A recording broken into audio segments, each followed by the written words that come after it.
বিক্ষোভকারীদের রক্তে রঞ্জিত ইরানের রাজপথ আর হাসপাতালে উপচে পড়া লাশের স্তূপ, এ যেন এক মৃত্যুপুরী। গত কয়েকদিনের বিক্ষোভে নিরাপত্তা বাহিনীর কঠোর দমনে দিশেহারা সাধারণ মানুষ। ব্রিটিশ সংবাদ মাধ্যমের তথ্য মতে তেহরানের হাসপাতালগুলো এখন আহত ও নিহতদের ভারে নুয়ে পড়েছে। চিকিৎসকরা জানিয়েছেন এক ভয়াবহ সত্য, লক্ষ্য করে গুলি চালানো হচ্ছে তরুণদের মাথা এবং হৃৎপিণ্ডে। একটি চক্ষু হাসপাতালের চিকিৎসক জানিয়েছেন চোখে আঘাতপ্রাপ্ত রোগীর সংখ্যা এতই বেশি যে তারা চিকিৎসা দিতে হিমশিম খাচ্ছেন। এখন পর্যন্ত 14 জন আইন শৃঙ্খলা রক্ষাকারী বাহিনীর সদস্য সহ অসংখ্য সাধারণ মানুষের প্রাণহানির খবর পাওয়া গেছে।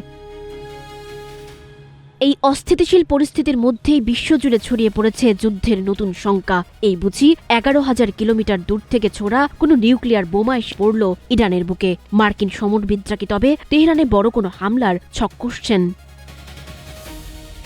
ইরানের এই অভ্যন্তরীণ রক্তপাত পর্যবেক্ষণ করছে ওয়াশিংটন। নিউ ইয়র্ক টাইমসের রিপোর্ট অনুযায়ী প্রেসিডেন্ট ডোনাল্ড ট্রাম্প হামলার ব্যাপারে সংশ্লিষ্ট কর্মকর্তাদের কাছ থেকে বিস্তারিত ব্রিফিং নিয়েছেন। কর্মকর্তারা জানিয়েছেন ট্রাম্প এখনও চূড়ান্ত সই না করলেও হামলা চালানোর বিষয়টি নিয়ে তিনি অত্যন্ত সিরিয়াস। ওয়াল স্ট্রিট জার্নাল বলছে ট্রাম্পের নির্দেশ পাওয়ার সাথে সাথেই ইরানের সেনাবাহিনীর প্রধান অবকাঠামোগুলো লক্ষ্য করে শক্তিশালী বিমান হামলা চালানোর পূর্ণ প্রস্তুতি রয়েছে পেন্টাগনের। এমনকি কিছু গোয়েন্দা পরিকল্পনা অনুযায়ী সামরিক লক্ষ্যবস্তুর পাশাপাশি কিছু গুরুত্বপূর্ণ স্থাপনাও মার্কিন নিশানায় থাকতে পারে। ইরানের মানবাধিকার পরিস্থিতি এবং ওয়াশিংটনের সামরিক তৎপরতা, এই দুই মিলে মধ্যপ্রাচ্য এখন বারুদের স্তূপের ওপর দাঁড়িয়ে। বিশ্বের নজর হোয়াইট হাউসের পরবর্তী ঘোষণার দিকে। সানজিদা আফরিন, সোনিয়া, নাগরিক প্রতিদিন।